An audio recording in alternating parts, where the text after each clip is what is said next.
This segment's being sponsored by the Tennessee Wildlife Resources Agency. Join us in preserving and protecting Tennessee's wildlife.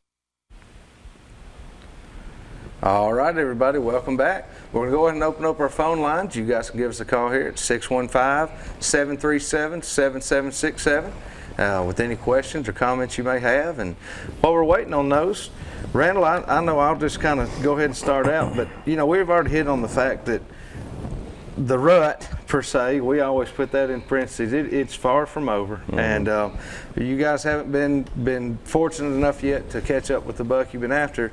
It's over these next few weeks. I'm telling you, it's just as likely over these next few weeks as it was 3 or 4 weeks ago. I promise you. You've got does that hadn't come in yet. Yeah, hadn't been bred, and they will come in heat again. That's right. And you mentioned earlier that, you know, it kind of helps us as hunters. There was 2 seasons ago, Andy Coker and I were filming a show and had a doe come out in the field that was in heat and had 7 bucks running behind her, 7 bucks in the line. You know, they followed that doe everywhere she went, you know, the whole morning. And so it makes it to where you might not be seeing as much action, but when you see it, it's on. It's there. I mean, you know. That confuses people that read about the 3 or 4 bucks that you might see with a doe too. Yeah. That happens. They do that. Yeah. That's just like a dog running down the road here and she's in heat. Yeah. You know. Every dog in the neighborhood. There'll be a fight there at some time. But it's not just constantly. And that's kind of how it had gone the day that I'm talking about. There was at the time a 10-pointer with him that was 3 years old at the time. He was the oldest buck with him. He was 3.5-year-old buck.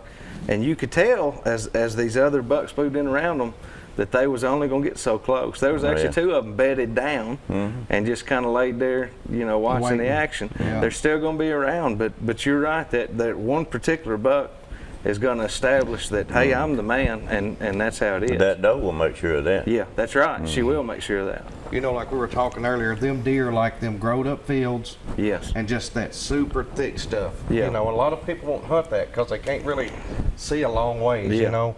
But that's where they want to be because you can't see a long ways. That's the point. We let as much of our farms grow up really as we can. We put some food in, some clearings for them to come out into. But the key to holding deer is to give them cover. They're going to find water. They're going to find food. I promise you. You've got to give them cover. And once you do that, you'll have a lot more established herd. Don't go in there unless you got your gut knife in your hand. That's right. That's the only time you go in there. Just like we did, you know, on the video earlier. We don't walk off these trails unless we're going to get a piece of meat laying there, you know. So who do we have on the one? John, how are you doing tonight? I'm doing fine. Got a question for Dayton. Sure. Wondering where a fella could catch some walleye. Man, he fishes up to the bottom below Cordell Hull some. Is that a good place? yeah, they're gonna be below all of them right now. Anywhere from Cheatham to Old Hickory to Cordell Hall, even below Center Hill Dam, like I was saying earlier. The Caney Fork River is absolutely flooded with those fish. It's got 'em. There's some of the biggest walleye you'll catch in the Caney Fork River itself. It's cooler water. Those fish migrate more towards cooler water.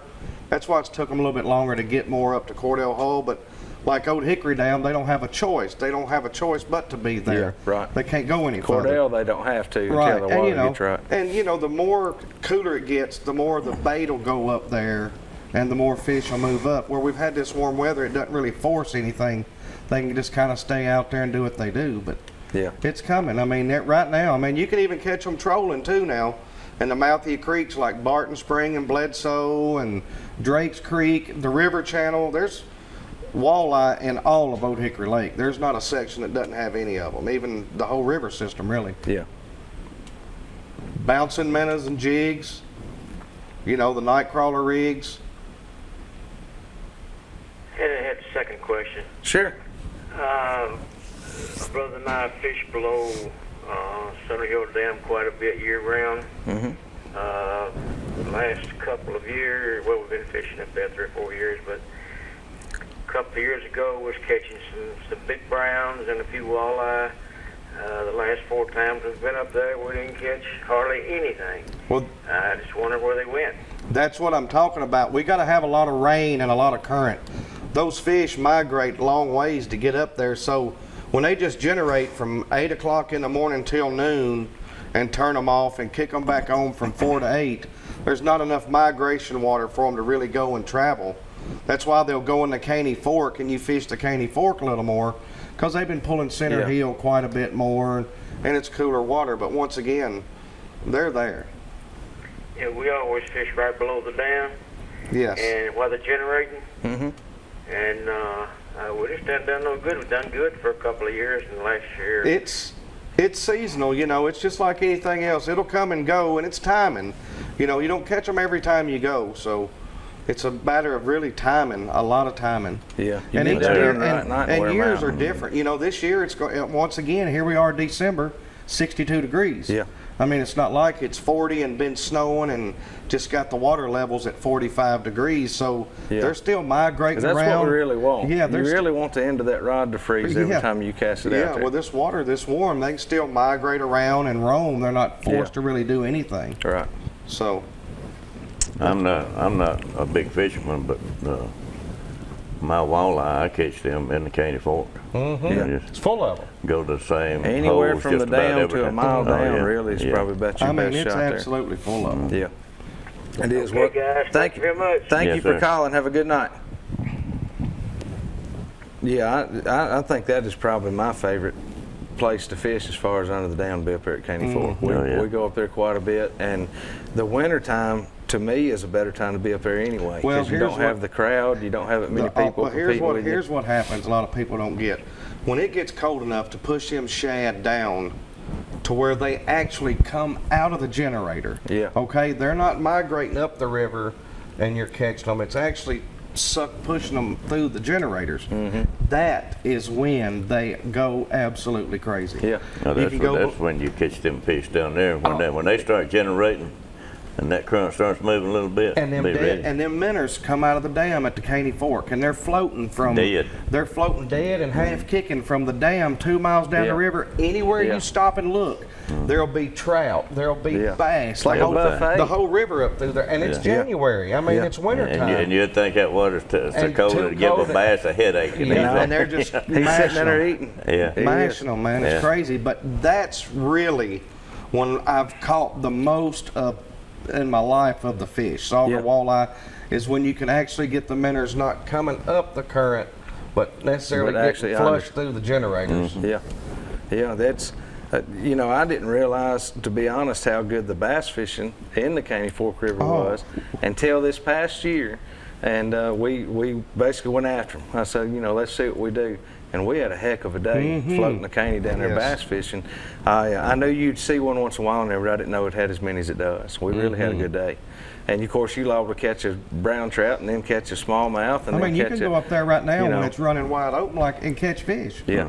You can go right now and catch fish in that river. You can. So, you know, and if you got your hunting season going on too, and I wanted to hit on this because we're talking about the Caney Fork the other night, and Randall probably saw this, but there's a lot of questions on Tennessee deer hunters all the time about finding different, you know, where can I find a hunt? Where can I go? This, that, and other. And we had a guy just the other night that was living up in kind of in the plateau area that was asking about that. And Center Hill, in around Center Hill Lake, Cordell Hole Lake, places like that. I'm telling you guys, it's full of public land. You get a Type 94 permit, and you've got access to a lot of land. Look, right across from Cordell Hole Dam on the WMA side.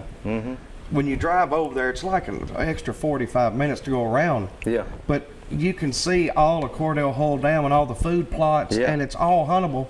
And I don't reckon I've seen a car over there or a truck, either one. These public grounds, I will say that now, that we have got access to a lot of good public ground. Yes. People just don't usually do the research that it takes to figure out, you know, where can I go, where can I not go, but it's pretty simply laid out. I mean, from Gallatin all the way as far as you want to go is WMA. There's property all over that you can hunt, and Center Hill is just, in my opinion, one of the best. It is in around Center Hill Lake. There's some fantastic places to hunt around there. So a lot of people ain't going to climb them hills. They won't. Now, it's work. It's Billy Goat Bluffs. It is. But it is a big old area, and a lot of folks are looking most of the time, and they want the WMA at the end of the wherever they're going. Yeah. But a lot of them places are not considered WMAs. Right. but they're a lot bigger than most of the WMAs. Yep. You know. And the islands, the big islands are full of deer. Oh yeah. Over That's at right. Long Hunter, all those islands, you Yeah. know, you got to check, make sure your regulations and You stuff. want to be sure where you're at, and then on our WMA properties, at least the vast majority of them, it's going to be muzzleloader and shotgun only. I Only. mean, you can't use a high-powered rifle. No. No Some of target them are practicing or archery anything. only, but most of them you can use a shotgun and a muzzleloader during the general firearm season. First And, place to go is Walmart or somewhere that has a hunting guide. That's right. Yeah. Get it and get one. read it. That's right. And read it, because It'll- having it thrown up on the dash of your truck Don't not do going to help any you good. one bit. They'll tell you where to got to hunt. read it. Yeah, it will. Yeah. It'll tell you where you can go, when you can go. Some places have certain dates. You Right. can hunt between this date and this date. You know, like Unit 1 You know, across from Fate Unit Sanders. 1, Monday through Thursday That's only. it. But And you know what's over there? good place to hunt 4 days a week, though, Golly, buddy. man, there's some big ones. It is. Guys, we're going to go over and do this week's tip of the week. This week's tip of the week is being sponsored by Phoenix Custom Quality Rods. You can check them out at phoenixrods.com. Or I tell you what, right here in Tennessee, you guys can call their Tennessee sales rep, a good friend of ours. His name's Jim Brewer. You can give Jim a call at 931-213-1455, and he'll get you all of the Phoenix products that you need, tell you all about them. And I tell you what, I can't wait. Won't be but just a few more weeks, and we're going to be wearing them out on them You things got to again. put the weapons down and Gotta pick up put the rods. weapons down. But guys, tonight's tip, what I got for you, a lot of you that follow us on Facebook saw that this past week I was very, very blessed to shoot a really nice deer. And what I want to hit on is that 3 days before I shot that deer, we saw that deer. I shot him on Saturday morning. We saw that deer Thursday morning. And he was with a doe. He had a hot doe with him. He went into this little stand of woods. Emery was hunting with me, and I told her that morning, I said, honey, we got about 3 days. We can shoot this buck in this same area if we'll just, Randall always says, don't push him out of there, just be there watching. Day 2, Friday, didn't see a thing. Saturday morning, here he come. 30 yards from where he went in the woods Thursday morning. Them deer had not left this block of woods Right there. in 2 or 3 days. So what I want you guys to, as far as taking away from this week's tip is, once you see that buck and he does got a hot doe with him, you've got a couple of days. Do not push him. Don't try to push the envelope. Just set up, watch that area, and it's a very high chances you'll get another chance to get a shot at him. Guys, we're going to go and take another quick break. When we come back, we'll have some more Southern Woods and Waters.